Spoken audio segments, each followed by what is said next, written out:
Assalamualaikum warahmatullahi wabarakatuh. Perkenalkan, kami dari kelompok 4. Saya Indra Silva Mahmudi. Saya Oniklofik Aziza. Saya Rama Fuzi Maulida. Saya Yafi Rashidah. Di sini kami akan menjelaskan tentang meniskus lesi.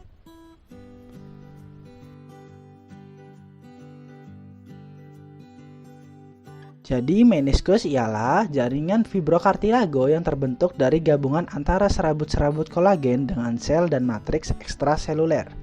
Meniskus ini berperan utama dalam mentransmisikan beban tubuh dan menjadi peredam getaran saat beraktivitas.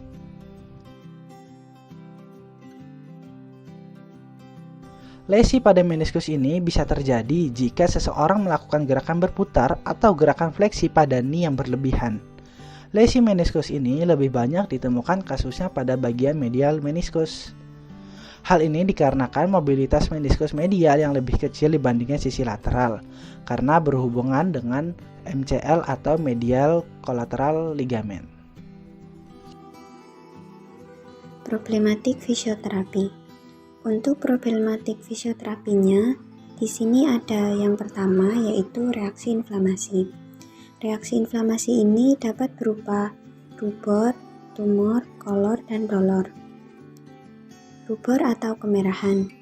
Hal ini terjadi karena adanya vasodilatasi pembuluh darah di area cedera yang berfungsi untuk mengirim lebih banyak nutrisi dan oksigen untuk penyembuhan. Tumor atau bengkak. Terjadi karena cairan darah yang dikirim ke lokasi cedera akan merembes keluar dari kapiler menuju ruang antar sel, sehingga menyebabkan bengkak. Kalor atau panas. Hal ini terjadi karena banyaknya nutrisi dan oksigen di area cedera mengakibatkan peningkatan metabolisme berupa panas. Dolor atau nyeri. Ini bisa disebabkan karena tumpukan sisa metabolisme dan zat kimia lain yang merangsang ujung saraf di lokasi cedera dan juga bisa disebabkan akibat terjadinya pembengkakan. Untuk problematik fisioterapi yang kedua yaitu adanya sensasi popping sendi terasa bergerak-gerak sehingga menyebabkan sendi kurang stabil. Yang ketiga yaitu sulit meluruskan lutut dan yang keempat lutut seolah terkunci. Selanjutnya ada intervensi fisioterapi. Untuk intervensi fisioterapi yang pertama ada ultrason. Menurut beberapa penelitian menyebutkan bahwa ultrason terbukti dapat menurunkan nyeri. Ultrason memiliki efek termal yang dapat menghasilkan panas dengan meningkatkan ambang batas dan mengaktivitas ujung saraf dalam serabut saraf myelin berdiameter besar sehingga dapat mengurangi nyeri. Selain itu juga, efek panas yang dihasilkan oleh ultrason ke jaringan lunak dapat meningkatkan aliran pembuluh darah dan juga metabolisme serta dapat meningkatkan ambang batas nyeri sehingga memfasilitasi regenerasi jaringan. Yang kedua ada TENS atau Transcutaneous Nerve Stimulation Electrical. Sebagaimana kita ketahui bahwa TENS digunakan untuk mengurangi nyeri ataupun memblok nyeri. Dalam pengurangan nyeri, menurut Melzack dan juga Well dalam teori gerbang kontrol ataupun gate control teori, yaitu rangsangan atau stimulasi terhadap serabut nosiseptor, yaitu ada A delta dan juga C, menyebabkan substansia gelatin tidak aktif sehingga gerbang terbuka dan ini memungkinkan impuls noxious diteruskan ke sentral ataupun ke otak sehingga sensasi nyeri dapat dirasakan dan juga dipersepsikan oleh otak. Tetapi, bila terjadi aktivasi pada serabut aberrant yang berdiameter besar, yaitu A beta, maka akan mengaktifasi sel-sel interneuron di substansia gelatin. Dengan kata lain, substansia gelatin menjadi aktif, sehingga gerbang akan tertutup dan yang berujung terhambatnya transmisi impuls nyeri ke sistem sentral atau ke otak, sehingga nyeri akan menurun dan juga tidak bisa dipersepsikan. Selanjutnya, yang ketiga ada terapi latihan. Ada beberapa terapi latihan yang bisa kita lakukan. Yang pertama adalah isometric contraction, yang kedua adalah mobilisasi patella, yang ketiga active ROM exercise, dan yang keempat ada knee mobility exercise. Yang pertama ada isometric contraction. Latihan isometrik adalah latihan statik dengan mengkontraksikan otot.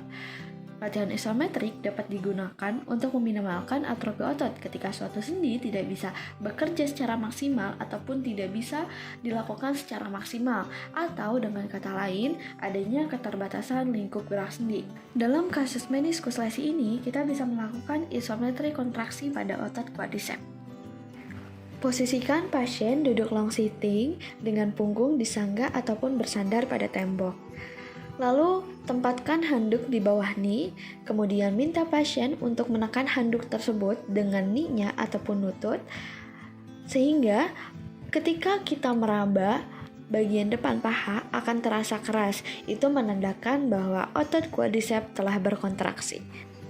Tahan dalam posisi kontraksi selama 5 detik atau sekuat pasien, kemudian minta pasien untuk beristirahat beberapa saat, kemudian ulangi hal tersebut selama 10 menit dan dilakukan 3-5 kali sehari. Mobilisasi patella. Mobilisasi patella dapat digunakan untuk memodulasi nyeri dan menangani gangguan sendi yang menghambat lingkup gerak sendi. Patella harus memiliki mobilitas agar dapat terjadi glide ke arah distal pada femur untuk fleksi lutut normal dan glide ke arah proksimal untuk ekstensi lutut normal. Yang pertama, posisikan pasien berbaring ataupun duduk rileks. Selanjutnya, letakkan lekukan antara ibu jari dan juga telunjuk kedua tangan fisioterapis di bagian proksimal dan juga distal patella. Kemudian, lakukan pergerakan patella ke bagian medial, lateral, proksimal, dan juga distal. Lakukan 10-20 kali. Selanjutnya, ada active ROM exercise. Tujuan dari active ROM exercise ini untuk mengurangi komplikasi yang terjadi pada imobilisasi seperti perlengketan dan kontraktur, mempertahankan mobilitas sendi dan jaringan ikat, mempertahankan elastisitas mekanik otot, dan meminimalkan efek terjadinya kontraktur.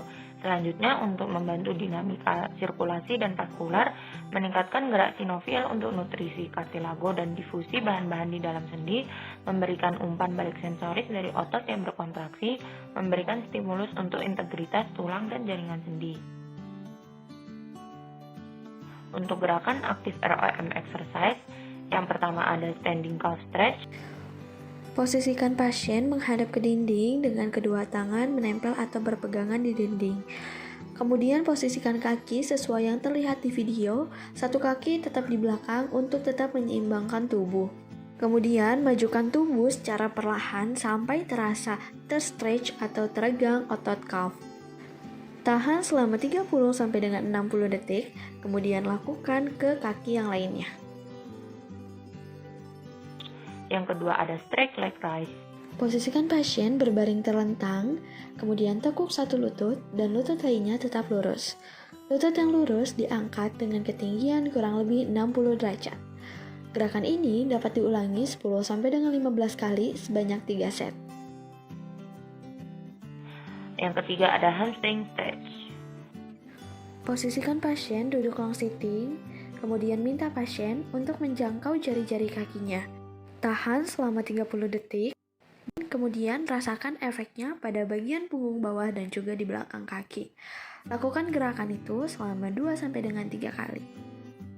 Selanjutnya untuk knee mobility exercise, ada single leg. Posisikan pasien berdiri dengan kaki selebar bahu, kemudian angkat salah satu kaki ke belakang seperti pada video. Pastikan pandangan tetap fokus ke depan sambil membungkukkan badan lurus ke bawah secara perlahan. Pastikan posisi punggung sudah sejajar lurus dengan lantai. Ganti posisi menggunakan kaki yang lain. Lakukan sebanyak 10 kali pada setiap kaki. Step up. Posisikan pasien berdiri di depan kotak ataupun kursi dengan ketinggian kurang lebih 40 cm. Kemudian lakukan hal seperti halnya di video. Pastikan telapak kaki menapak full pada alas. Lakukan hal tersebut 8-10 kali di setiap kakinya.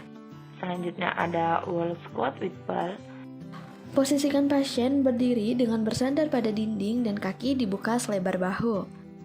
Kemudian tempatkan bola di antara kedua paha. Lalu lakukan gerakan turun secara perlahan sampai lutut fleksi 90 derajat. Atau semampu pasien. Lalu kembali ke posisi semula. Lakukan hal tersebut 10 kali sebanyak 3 set. Dan yang terakhir ada bridging. Posisikan pasien berbaring terlentang dengan kedua lutut ditekuk. Letakkan kedua tangan di samping tubuh. Lalu, angkat pantat ke atas seperti halnya di video. Kemudian tahan posisi tersebut selama 5 dengan 10 detik sebelum kembali ke posisi semula. Kemudian ulangi gerakan tersebut sebanyak 10 kali. Knee mobility exercise tersebut memiliki tujuan untuk mengembalikan rentang gerak tanpa menempatkan jaringan yang rusak di bawah tekanan.